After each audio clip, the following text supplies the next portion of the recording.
ভগবান, যিনি সকলের অলভ্য, যিনি সকলের কাছে অত্যন্ত সুদূর্লভ, তিনিও যেন সুলভ হয়েছেন নবদ্বীপের মাটিতে, বাংলার মাটিতে। সেই অধরা ভগবানকে ধরে কাছে পেয়ে ভালোবেসে আমরা বাঙালিরা সমৃদ্ধ হয়েছি, ঋদ্ধ হয়েছি, চৈতন্য চেতনাতে সমুদ্ভাসিত হয়েছি। চৈতন্য মহাপ্রভুর কথা হবে অথচ কীর্তনের প্রসঙ্গ আসবে না, এমনটাও হতে পারে কি? কীর্তন চৈতন্য মহাপ্রভুর বিশেষ অবদান।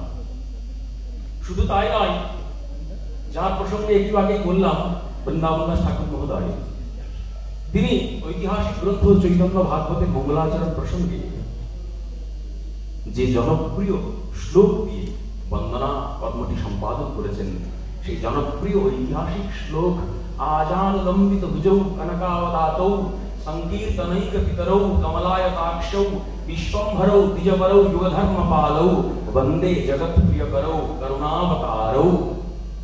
এখানে সংকীর্তনকে চৈতন্য মহাপ্রভুর পিতা, সংকীর্তনকে চৈতন্য মহাপ্রভুর পুত্র বলা হয়েছে। সংকীর্তনের পিতা তিনি, যদিও দ্বিবচনান্ত পদের প্রয়োগ আছে, দুটো পিতা তো হয় না। এই প্রসঙ্গে আলোচনা রয়েছে, সেটির প্রসঙ্গ অন্য, এখানে বললে অনেক সময় লেগে যাবে, সময় সাপেক্ষ বিষয়। তাই চৈতন্য মহাপ্রভুর পুত্র রূপে স্বীকৃতি প্রদান করা হয়েছে তার অত্যন্ত প্রিয় নাম সংকীর্তনকে, কীর্তনকে। সেই কীর্তন অনুষ্ঠান এরপরেই হবে। এরপরে কীর্তন দিয়ে আমাদের শুভ উদ্বোধনী হবে, যা মহাপ্রভুর অত্যন্ত প্রিয়।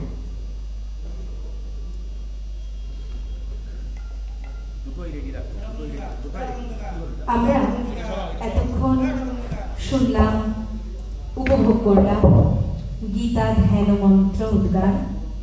পরিবেশনায় ছিলেন শ্রী সূর্যদেব গোস্বামী। অনুভব আমরা করি, প্রতিটা মুহূর্তে করি। নবদ্বীপের মাটি আমাদের তেমনই মাটি, যেখানে পা রাখলেই আমরা যেন ভগবানকে অনুভব করি। আমরা আমাদের অনুষ্ঠান চলতে থাকবে এবং আজকে এই অনুষ্ঠান চলতে চলতেই আমরা যেন আবার নতুন করে ভগবানের স্পর্শ লাভ করব। আমাদের পরবর্তী নিবেদনে উদ্বোধনী কীর্তন এবং পরিবেশনায় গৌরী রায় পণ্ডিত ও তার সম্প্রদায়। বাংলার নিজস্ব সম্পদের কীর্তন, বাংলার নিজস্ব সংস্কৃতির এই কীর্তন। এই কীর্তন নিয়ে সারা বিশ্বে বৃহত্তর পর্যায়ে চলছে গবেষণা। কীর্তনের আবিরতা, কীর্তনের সুর, কীর্তনের তাল, কীর্তনের আখর, এ যেন একটা আলাদা উন্মাদনা নিয়ে আসে প্রতিটি বাঙালির প্রাণ। সেই কীর্তনের গানে সাজিয়ে আমাদের নবদ্বীপেরই মেয়ে, নবদ্বীপেরই বৌমা, বধূমাতা, কীর্তনিয়া গৌরী রায় পণ্ডিত হাজির হয়েছে। কীর্তনের সুরে সুরে, কীর্তনের তালে তালে, কীর্তনের বিহ্বলতাতে আমাদের সকলকে মাতাতে এবং তা দিয়ে শ্রীমান মহাপ্রভুর সেবা করতে। আগেই বললাম শ্রীমান মহাপ্রভুর বড় প্রিয় এই কীর্তন। চৈতন্য মহাপ্রভু যখন নবদ্বীপে বিদ্যা বিলাসে বিলসিত রয়েছেন, বিদ্যা গর্বে গর্বিত, এমনকি ইতিহাস বলছে বৈষ্ণবদেরকে দেখলে চৈতন্য মহাপ্রভু ফাঁকি জিজ্ঞাসা করে বিব্রত করতেন। বৈষ্ণবগণ দূর থেকে যদি দেখতেন যে নিমাই ওই পথ নিয়ে যাচ্ছেন, তারা অন্য পথে ভয়ে পালিয়ে যেতেন। কেন? সর্বসমক্ষে বিব্রত হতে দিয়ে চাই। একদিন শ্রীবাস পণ্ডিতকে ধরেছিলেন মহাপ্রভু, নিমাই পণ্ডিত, বিশ্বম্ভর মিশ্র পোশাকি নাম তাঁর।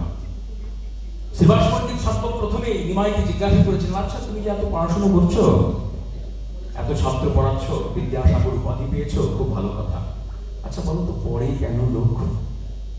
বিশ্বম্ভর মিশ্র উত্তরে বলেছিলেন একটু মুচকি হেসে, কৃষ্ণ ভক্তি জানিবারে তা যদি রহিল বিদ্যায় কি করে। শ্রী শ্রী চণ্ডী গ্রন্থ পড়ুন, সেখানে বিদ্যা সম্বন্ধে বলা হয়েছে, সা বিদ্যা পরমা সনাতনী। শ্রীমদ্ ভাগবত দেখুন, সেখানে বিদ্যা সম্বন্ধে বলা হয়েছে সা বিদ্যা তন্মতির জয়া, কিংবা সা বিদ্যা ইয়া বিমুক্তৈ, যেটি বিমুক্তি প্রদান করে, যেটি ভগবানের মতি তৈরি করে, সেটি বিদ্যা। রামানন্দ রায়ের সঙ্গে মহাপ্রভু সন্ন্যাসের পরে সার্বভৌম ভট্টাচার্যের প্ররোচনাতে শ্রীমান মহাপ্রভু যখন বিদ্যানগরে গোদাবরী তটে সম্মিলিত হচ্ছেন, তখন রামানন্দ রায়কে জিজ্ঞাসা করেছিলেন মহাপ্রভু, আচ্ছা রামরায়, তুমি তো বিদ্বানও কম নও আর বিষয়ীও কম নও, যে কোনোদিন বিদ্যা চর্চা করে না তাকে বিদ্যার কথা জিজ্ঞাসা করলে সঠিক উত্তর না হওয়ার সম্ভাবনাই বেশি, কিংবা যে কোনোদিন টাকা পয়সা নারে ঘাটেনি তাকে টাকা পয়সার কথা জিজ্ঞাসা করাটাও সঠিক নয়, তার কারণ উত্তর প্রপার নাও হতে পারে তার কাছ থেকে পাওয়া উত্তর। তুমি যেমন বিদ্বান, যেমন রসিক, যেমন শ্রেষ্ঠ কবি, তেমন বিষয়ী, প্রচুর টাকা পয়সা তোলো, গজপিতা পুত্রকে উপযুক্ত কর ইত্যাদি প্রদান করো, এই ক্ষেত্রে তুমি বহাল, তুমি পদাধিকারী। তোমাকে জিজ্ঞাসা করছি, বলতো বিদ্যার মধ্যে শ্রেষ্ঠ বিদ্যা কি? রামানন্দ রায় শ্রীমান মহাপ্রভুর এই জিজ্ঞাসার সদুত্তর প্রদান করেছিলেন একটি অপূর্ব কথা বলে, রায় কহে কৃষ্ণ ভক্তি বই বিদ্যা নাহিয়া। শুধু তাই নয়, শ্রীমদ্ ভাগবত নিয়ে চর্চা নবদ্বীপের চিরকেলে নবদ্বীপের শ্রেষ্ঠ শ্রেষ্ঠ পণ্ডিতগণ শ্রীমদ্ ভাগবত চর্চা করেছেন। শ্রীমদ্ মহাপ্রভুর আবির্ভাবের পূর্বের থেকে শান্তিপুর পুরন্দর অদ্বৈতাচার্য প্রভু এই নবদ্বীপের মাটিতে, তার নবদ্বীপস্থ বাটিতে বসে মহাপ্রভুর দাদা বিশ্বরূপ মিশ্র এবং তাঁর সহপাঠী বর্গকে শ্রীমদ্ ভাগবতী বিদ্যা, শ্রীমদ্ ভগবত গীতার বিদ্যা, ভক্তি বিদ্যা আদি প্রদান করতেন। অদ্বৈতাচার্যকে বলা হয়েছে অদ্বৈতম অনাদ্বৈতাৎ আচার্যম ভক্তি সংসনাৎ। ভক্তি জগতের তিনি প্রপার আচার্য। আচার্য বলতে যা বোঝায়, বাই ডেফিনেশন তিনি আচার্য ছিলেন। आचिनोति ज शास्त्रार्थं विचारे स्थापयत्यपि स्वयं आचरते तस्मात् स आचार्य उदाहृतः। अद्वैताचार्य प्रभु এই প্রকার আচার্য, তিনি মহাপ্রভুর জন্মের আগে থেকেই, মহাপ্রভুর আবির্ভাবের আগে থেকেই এই নবদ্বীপে শ্রীমদ্ ভাগবত চর্চা করতেন। সেই শ্রীমদ্ ভাগবতের প্রহ্লাদ চরিত্র অত্যন্ত গুরুত্বপূর্ণ চরিত্র। প্রহ্লাদ চরিত্রের মধ্যে দেখতে পাচ্ছি হিরণ্যকশিপু প্রহ্লাদকে একবার প্রকাশ্য রাজসভাতে ডেকে জিজ্ঞাসা করেছিল, আচ্ছা প্রহ্লাদ বাবা, শোনা, তোমাকে তো শুক্রাচার্যের দুই পুত্র ষণ্ড এবং আমাদের কাছে পড়তে পাঠিয়েছি। আমার উদ্দেশ্য, তুমি দৈবী বিদ্যা একদম শিখবে না, তুমি শিখবে আসুরি বিদ্যা, যে বিদ্যাতে ইন্দ্রাদি দেবগণ তোমার পা টিপবে, যে বিদ্যা প্রাপ্তিতে সকলেই তোমাকে ভয় পাবে। মানে একটা পাক্কা আতঙ্কবাদী তুমি তৈরি হবে, একটা পাক্কা উগ্রবাদী তুমি তৈরি হবে, এইটাই আমার উদ্দেশ্য। আচ্ছা বলো তো, আমি চেয়েছি যেরকম বিদ্যাতে তুমি বিদ্বান হও, তুমি সেই বিদ্যা চেয়েছ, অধিকের মধ্যে শ্রেষ্ঠ কি?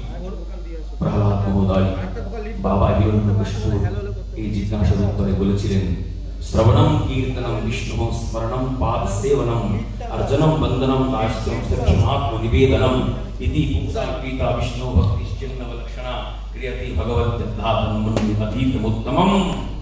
এইটিকেই পরবর্তীকালে বাংলার কবি গোবিন্দ দাস অপূর্ব সঙ্গীতময়ী ভাষাতে পরিবেশন করেছেন, যার সুর দিয়েছিলেন নরোত্তম দাস ঠাকুর মহাশয়, যিনি উত্তর প্রদেশের তানসেনের গুরুদেব হরিদাস স্বামীর কাছে উচ্চাঙ্গ সঙ্গীত শিক্ষা করে বাংলার মাটিতে নতুন কীর্তন ধারার আবিষ্কার করেছিলেন, যার নাম, যে কীর্তন পদ্ধতির নাম গরানহাটি পদ্ধতি। পদটি হচ্ছে শ্রবণ কীর্তন স্মরণ বন্দন পাদ সেবন দাস্যরে পূজন সখীজন আত্ম নিবেদন গোবিন্দ দাস অভিলাষ। আসুন এরপরে শ্রবণম কীর্তনম।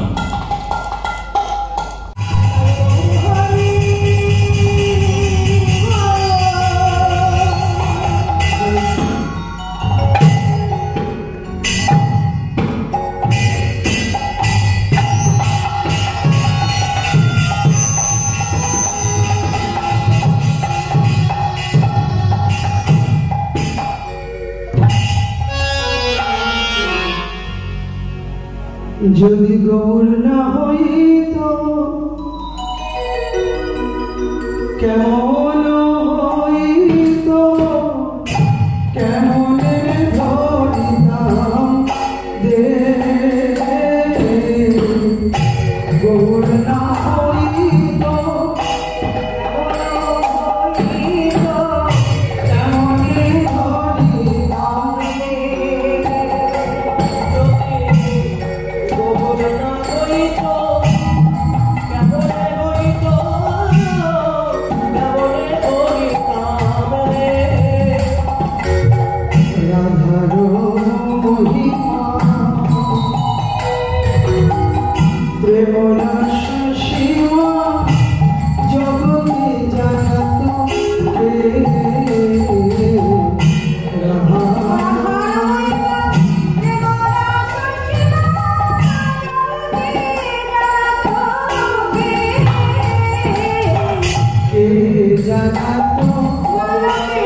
গৌর বিনে পতিত উদ্ধারিতে এসেছে পতিত পাবন গৌর বিনে পতিত উদ্ধারিতে এসেছে পতিত এমন দয়াল আর কেহ নাই, এমন দয়াল আর কেহ নাই। গৌরাঙ্গ বলিয়া লাগলাম বলিয়া, গৌরাঙ্গ বলিয়া লাগলাম বলিয়া, গৌরাঙ্গ বলিয়া লাগলাম বলিয়া, কেমন ধরেছে দেহে, কেমন ধরেছে বাসু ঘোষরিয়া পাশান দিয়া,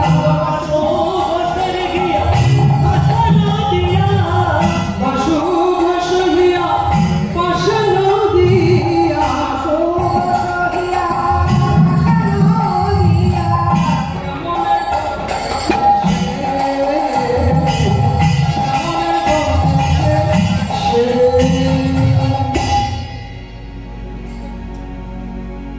বৃন্দাবনের পথে পথে গাই ঘোড়া ধানা,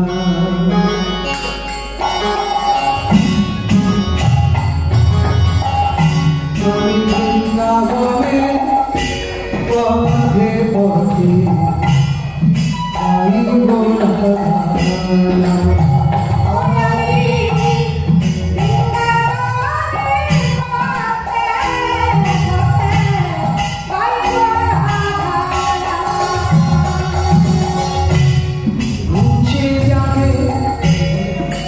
মনের কালী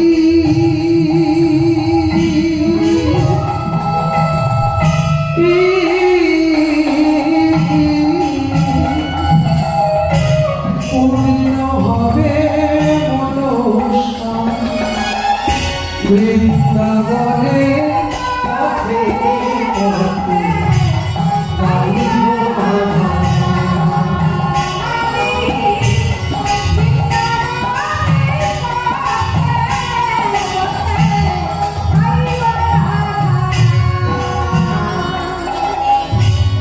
জীবনটাকে কাটিয়ে দিয়া হাজার কাজে,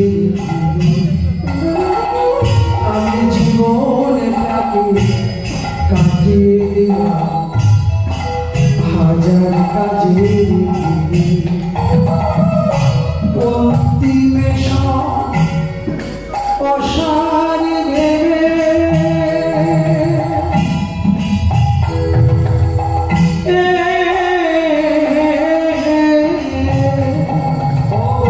আমি অন্তিমে সব অসার ভেবে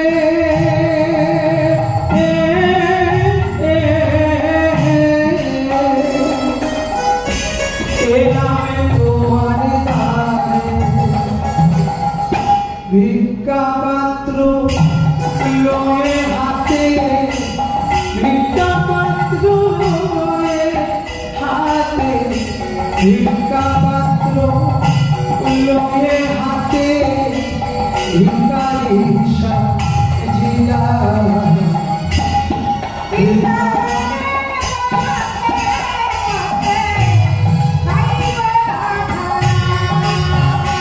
আমি নবদ্বীপের পথে পথে গাইব ঘোড়া।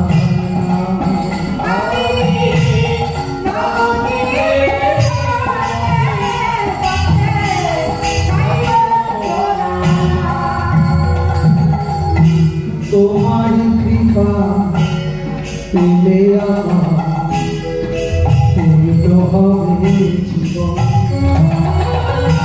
তোমার কৃপা পেলে আমার পূর্ণ হবে জীবন, সার্থক হবে হবে আশা।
কিবা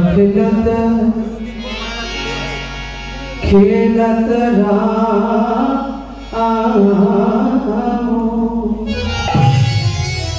সুন্দর শ্যাম মোহন মূরতি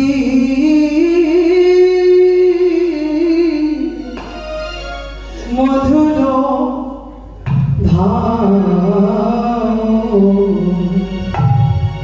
আজি যমুনার কূলে কি আনন্দ যমুনার কূলে কি যমুনার কূলে কি আনন্দ আজি যমুনার কূলে কি আনন্দ দেখো রাম কৃষ্ণ খেলা খেলে যমুনার কূলে কি আনন্দ রাম কৃষ্ণ আজি খেলা খেলে যমুনার তীরে কি আনন্দ আজি রাম কৃষ্ণ খেলা খেলে ব্রজবান লোক রাম কৃষ্ণ খেলা খেলে ব্রজবান লোক রাম কৃষ্ণ খেলা খেলে যমুনার কূলে কি আনন্দ পাচনে কাছনে বিদ্রবেন মুরলি কুরলি গানরি পাচনে কাছনে বিদ্রবেন মুরলি কুরলি গান গানে আজ শনের মুরলি গান গানে শনের মুরলি গান গানে না না জাগে গান গানে না না জাগে গান গানে মুরলি কুরলি গানরি মুরলি কুরলি গানরি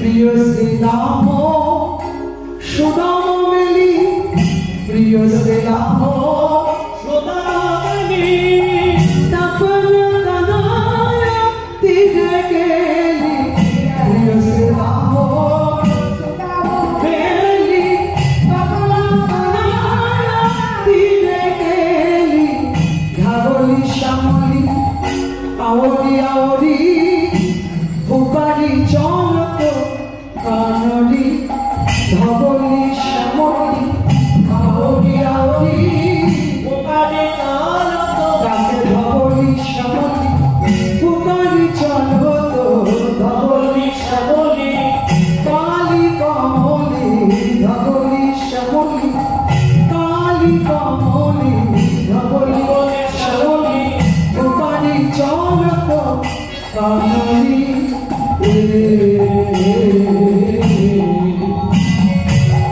বয়সে কিশোর মোহন ভাতি জ্বলছে ইন্দু জলত পাতি চারু চন্দ্রিমা গুঞ্জাহার মদনে বদন ধানরি আগামারি গাম বেদশা লীলাই পরাত গধবিহা আগামারি গাম বেদশা লীলাই পরাত গধবিহা নাসির মামুদ আমরা যে পদাবলীটি গাইছি তিনি হিন্দু কবি নয় মুসলমান কবি নাসির মামুদ করত হিয়া চরণে শরণ রামনি নাসির মামুদ করত হিয়া চরণে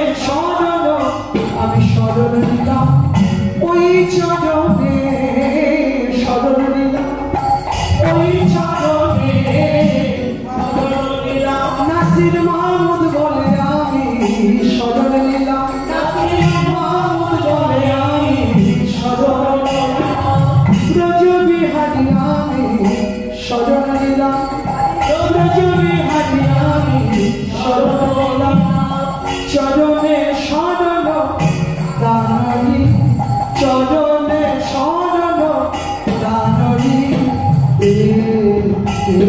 কীর্তন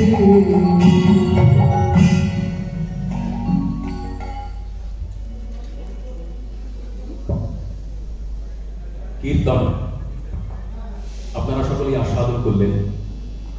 শ্রীমান মহাপ্রভু প্রাণের কীর্তন, শ্রীমান মহাপ্রভুর পুত্র সামগ্রী